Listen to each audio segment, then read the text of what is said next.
প্রভু যিশুর গৌরবুক আদি পুস্তক 4 অধ্যায় 8 থেকে 15 পদ। আর কয়িন আপন ভ্রাতা হেবেলের সহিত কথোপকথন করিল। পরে তাহারা ক্ষেত্রে গেলে কয়িন আপন ভ্রাতা হেবেলের বিরুদ্ধে উঠিয়া তাহাকে বধ করিল। পরে সদাপ্রভু কয়িনকে বলিলেন, তোমার ভ্রাতা হেবেল কোথায়? সে উত্তর করিল, আমি জানি না।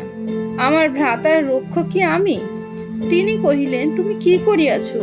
তোমার ভ্রাতার রক্ত ভূমি হইতে আমার কাছে ক্রন্দন করিতেছে। আর এখন যে ভূমি তোমার হস্ত হইতে তোমার ভ্রাতার রক্ত গ্রহণার্থে আপন মুখ খুলিয়াছে, সেই ভূমিতে তুমি শাপগ্রস্ত হইলে। ভূমিতে কৃষিকর্ম করিলেও তাহা আপন শক্তি দিয়া তোমার সেবা আর করিবে না। তুমি পৃথিবীতে পলাতক ও ভ্রমণকারী হইবে। তাহাতে কয়িন সদাপ্রভুকে কহিল, আমার অপরাধের ভার অসহ্য। দেখো, অদ্য তুমি ভূতল হইতে আমাকে তাড়াইয়া দিলে, আর তোমার দৃষ্টি হইতে আমি লুক্কায়িত হইব।